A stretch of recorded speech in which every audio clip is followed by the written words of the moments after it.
संप्रसारक अमृतवाणी।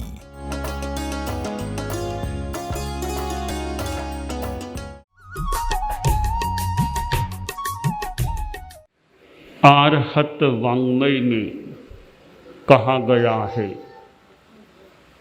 सोच्चा जानई कल्याणम, सोच्चा जानई पावगम, उभयम की जानई सोच्चा, जंग छेयम तम समायरे।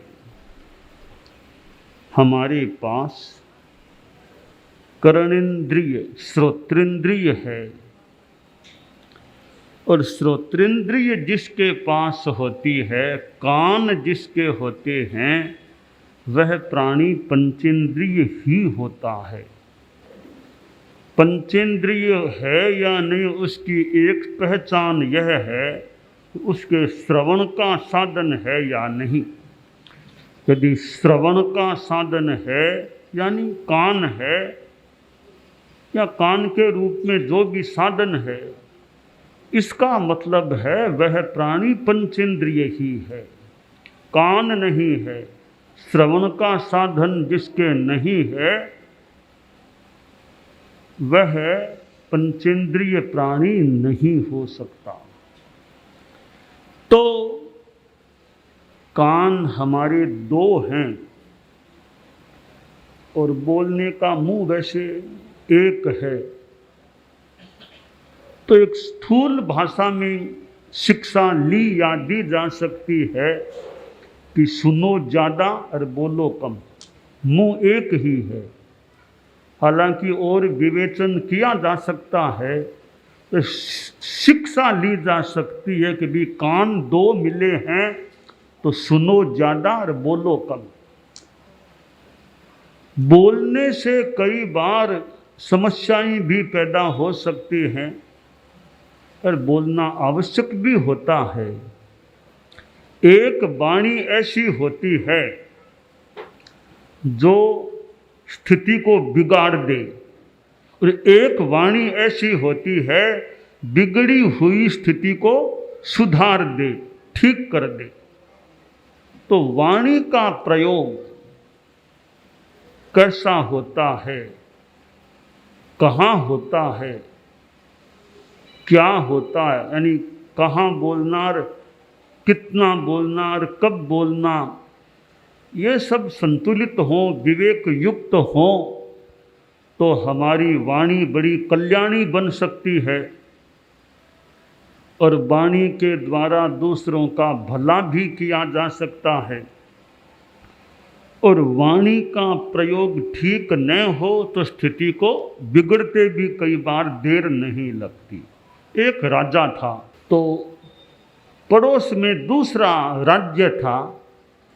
वहाँ का जो राजा था, उसके साथ उसका अच्छा मैत्रीपूर्ण संबंध था। इधर वाले राजा का नाम शत्रुदमन, उधर वाले का रिपुदमन। तो शत्रुदमन और रिपुदमन में भाईचारा प्रेम का संबंध था। कभी कभी आपस में मिल भी लेते, कभी कभी दूत को भेज करके अपना संवाद कहलवा देते और वहाँ से संवाद मंगवा लेते। एक बार शत्रुदमन राजा ने रिपुदमन राजा के पास अपना दूत भेजा, एक सामान्य शिष्टाचार के रूप में दूत भेजा कि वहाँ के संवाद जान लो, यहाँ के संवाद बता दो, साथ में कुछ उपहार भी दे दिया। तो शत्रुदमन राजा का दूत रिपुदमन राजा के पास गया। दूत का मान सम्मान भी किया गया कि दूत आया है। आते ही थोड़ा सामान्य थोड़ी सी बात हो गई। फिर राजा ने कहा, अभी तो दूसरे काम का समय है, अपराह्न में टाइम तय कर लिया जाए। तो सचिव ने बता दिया कि दोपहर में 3 बजे आप आना, तब राजा जी थोड़ी विस्तार से आपके साथ बात करेंगे। 3 बजे वह दूत आया। शत्रुदमन बैठा था, राजा को दूत ने प्रणाम किया और कहा कि हमारे राजा जी ने आपका कुशल क्षेम पूछा है और वहाँ सब आनंद है, अच्छे काम चल रहे हैं, और आपके यहाँ भी अच्छे काम चल रहे होंगे। ऐसी हमारे राजा जी ने आपके प्रति मंगल कामना भी की है। और कोई आप नई बात बताना चाहो तो मैं दूत हूँ, आप मुझे फरमाएं, मैं महाराज को बता दूंगा। तो कुछ जानकारियाँ बातें राजा ने बता दी। फिर वह दूत बोला कि हमारे महाराज ने एक उपहार भी भेजा है आपके लिए, और लाओ लाओ, बहुत अच्छी बात है, क्या उपहार है? तो दूत ने अपने सामान में से एक कपड़ा निकाला, अच्छा कपड़ा था, और कपड़े को निकाल करके कि महाराज ये हमारे वहाँ विशेष रूप से ये बनता है और यह कपड़ा आपके लिए भेंट में महाराज ने भेजा है। तो राजा बड़ी खुशी से मेरे मित्र की ओर से आया है, तो यूँ हाथ आगे किया, दूत हाथ में रख रहा था, रखते रखते बोला कि महाराज ये कपड़ा आपके कफन में काम आ जाएगा, आपके कफन में काम आ जाएगा।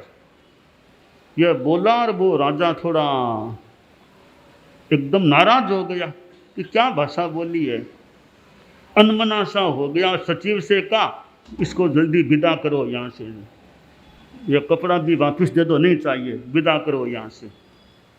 तो सचिव ने उसको ले गया कि थोड़ा खाना खिला दिया और कहा जाइए जाइए, भेज दिया।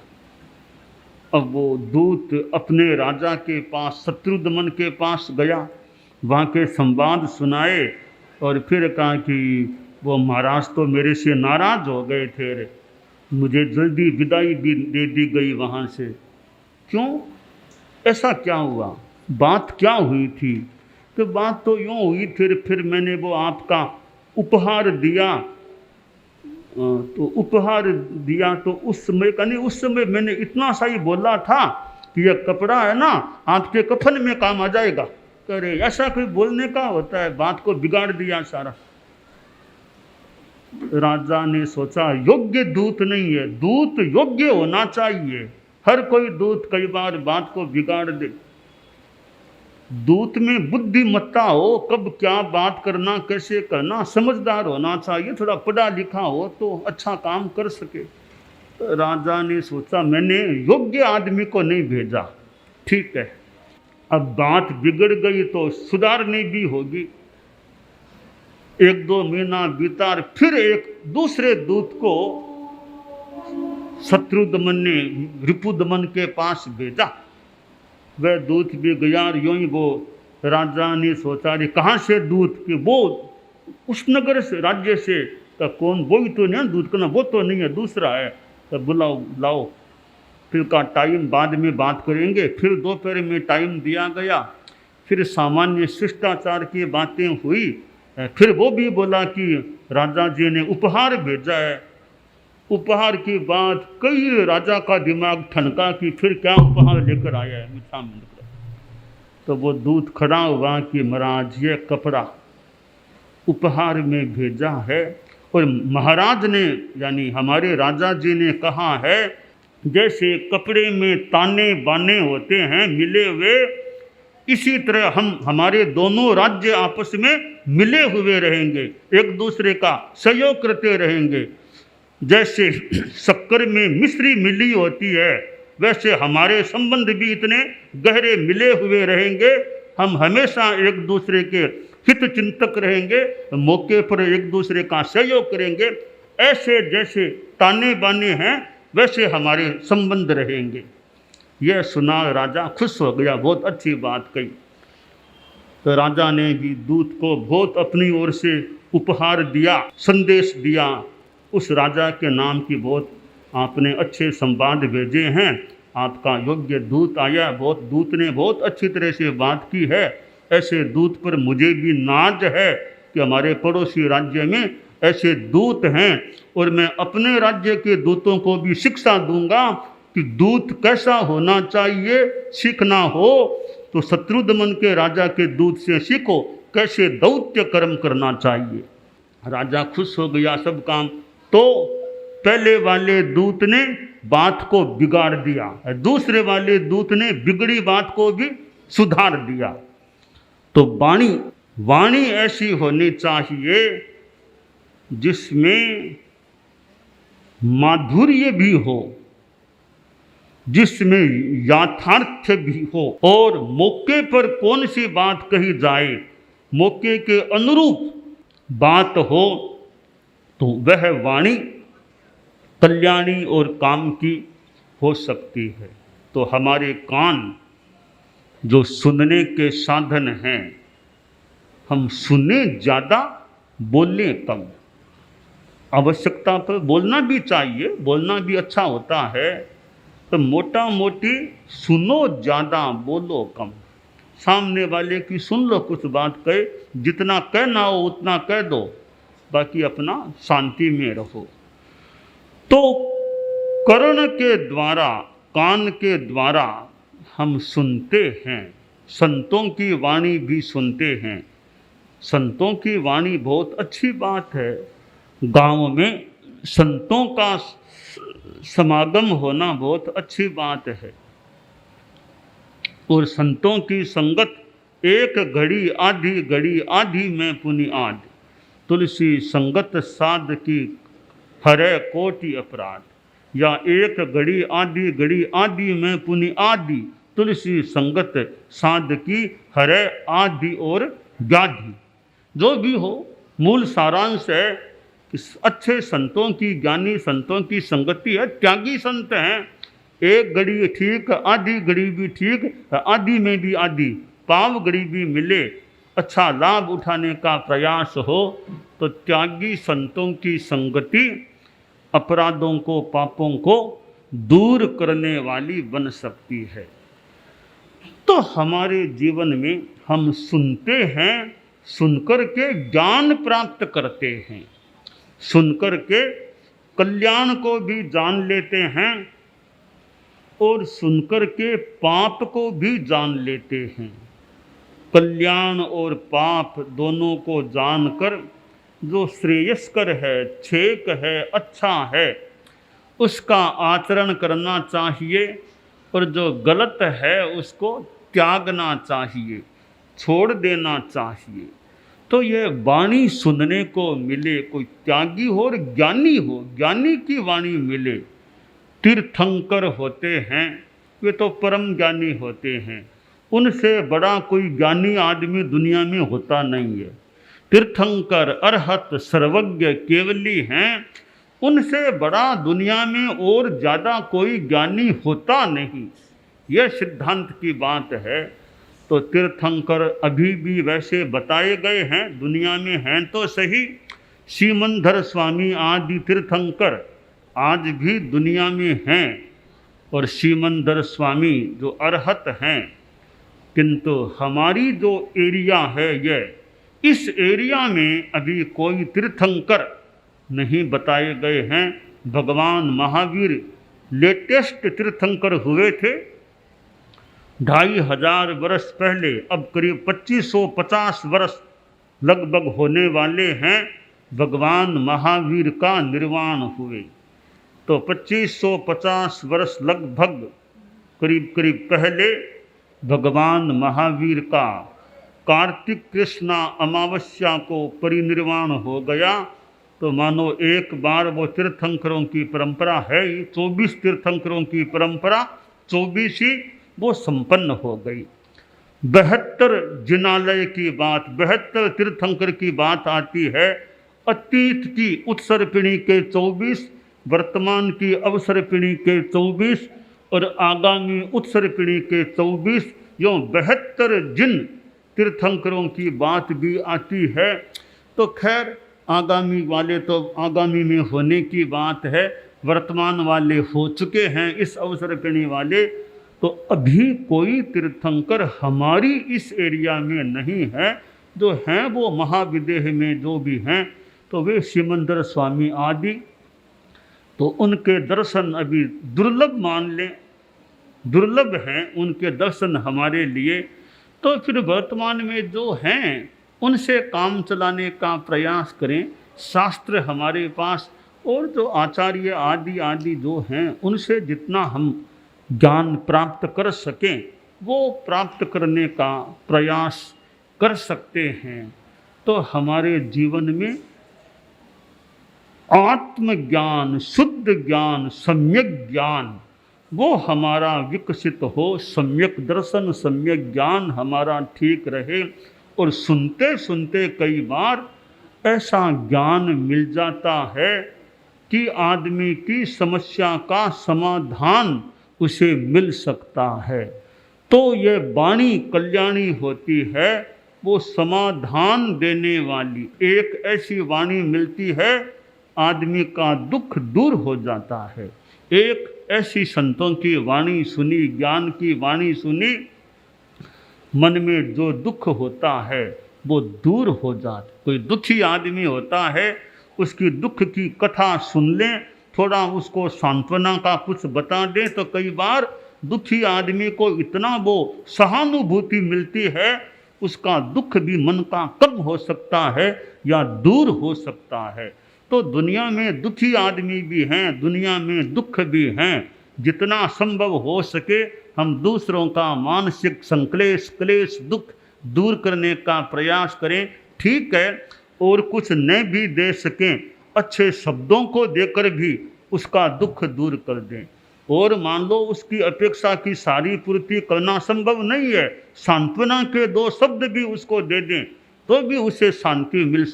किसी के घर में मान लो डेथ हो गई, आदमी तो चला गया, अब वो तो वापस आने वाला नहीं है। वो डेथ होने से जो परिवार के मन में दुख है, कुछ अच्छे आदमी गए, थोड़ी उनको सांत्वना दी, समझाया, लगा दी हमारे साथ और भी लोग हैं, वे अपने दुख को थोड़ा भूल सकते हैं, कम कर सकते हैं और उनके मन में भी शांति आ सकती है। इसलिए ये दुखी आदमी जो हो उसको चित्त समाधि, आध्यात्मिक समाधि पहुंचाने का हम प्रयास कर सकें तो ये शब्द के द्वारा, हम कल्याणी वाणी के द्वारा दूसरों के दुखों को भी दूर कर सकते हैं। तो हम ऐसे शब्द बोलें कि फालतू किसी को तकलीफ न हो, कष्ट न हो।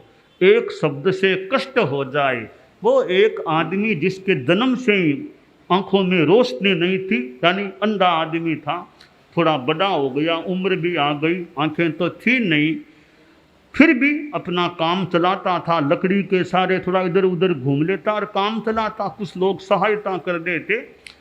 तो एक बार वह यूँ घर के बाहर अपने पाटे पर बैठा था, तो एक कोई आदमी आया, बोला अरे आंधिया भाया, आंधिया भाया, राम राम आंधिया भाया। तो वो अंधा बोला दरोगा भाई राम राम राम राम। थोड़ी देर बाद फिर एक आदमी आया, तो सूरदास जी महाराज प्रणाम नमस्कार, सूरदास जी महाराज प्रणाम नमस्कार। वो अंधा था, बोला हाँ ठाकुर साहब राम राम, ठाकुर साहब राम राम राम राम। तो पास में कोई दूसरा आदमी बैठा था, उसने कहा बाबा थोड़ा आंखों से दिखता है क्या, थोड़ा आंखों में कुछ रोशनी है क्या? कि बेटा कुछ नहीं है रोशनी, जन्म से मैं तो ऐसा ही हूँ। तो फिर पता कैसे चला कि कौन दरोगा था और कौन ठाकुर साहब? आपको पता कैसे चला? बिना दिखे पता कैसे चला? तब वो अंधा जो था, प्रज्ञा चक्षु कह दें, कुछ भी अचक्षु कह दें, वो बोला बेटा दिया फूटा हिया को नहीं फूटा, दिया फूटा हिया को नहीं फूटा। थोड़ा भीतर का ज्ञान तो है ना, कौन कैसा आदमी है। मैंने वाणी से समझ लिया कौन किस स्तर का आदमी है। जब उसने कहा आंधिया आंधिया, तब लगा कोई सामान्य सा हल्का आदमी है, बोला आंधिया क्यों बोलता। बाद में बोले का सूरदास जी बोला, तब सोचा कोई घर घराने का अच्छा समझदार आदमी है, हमारे गांव के ठाकुर साहब होने चाहिए, ठाकुर साहब कह दिया। तो जबान से आदमी की थोड़ी पहचान हो सकती है आदमी किस स्तर का है। कि जबान बोलिया की लाढ़ा, बोलने से अनुमान लग सकता है कौन आदमी है, आदमी कैसा है, वाणी बात का तरीका कैसा है, व्यवहार कैसा है, शिष्टता कैसी है। तो वो व्यवहार से, वाणी से आदमी के स्तर का कई बार हम अनुमान लगा सकते हैं। तो हमारी वाणी ऐसी हो जो मधुर हो, बचने का दरिद्रता, प्रिय वाक्य प्रदानेन सर्वे तुष्यन्ति जन्तवः तस्मात् तदेव वक्तव्यम। बचने का दरिद्रता, भी प्रिय बोलने से प्राणी मनुष्य संतुष्ट होते हैं, हम प्रिय वाणी बोले।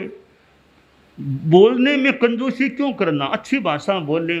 ठीक है, एक और श्लोक है, सत्यम ब्रूयात प्रियम ब्रूयात माँ ब्रूयात सत्यम प्रियम प्रियमपि नानृतम ब्रूयात, ऐसा धर्म है सनातन है कि सत्य बोलो। प्रिय तो बोलना ठीक है, पर सच्ची बात बोलो, झूठी प्रिय नहीं बोलना। सत्य बोलो और प्रिय बोलो, और वैसा सत्य भी मत बोलो सामान्यतया जो अप्रिय हो, और वैसा प्रिय भी मत बोलो जो असत्य हो। तो सत्य और प्रिय, यथार्थ और प्रिय दोनों हो, ऐसी भाषा आदमी को बोलनी चाहिए। तो भाषा विभूषा बन जाए, भाषा में विभूषा, भाषा में अलंकार गहना हो जाए। अगर भाषा हमारी शिष्ट है, भाषा मिष्ट है, तो वो आदमी विशिष्ट है। जिसकी भाषा शिष्ट है, मिष्ट है, वो आदमी विशिष्ट है। तो विशिष्ट आदमी बनने के लिए हमें अपनी भाषा को शिष्ट और मिष्ट बनाने की अपेक्षा और भी जीवन में अच्छी विशेषताओं का विकास होना चाहिए।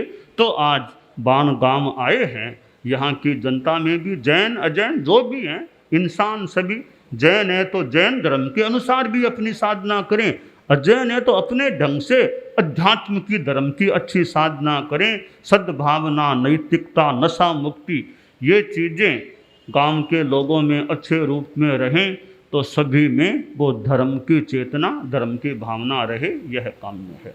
संप्रसारक अमृतवाणी।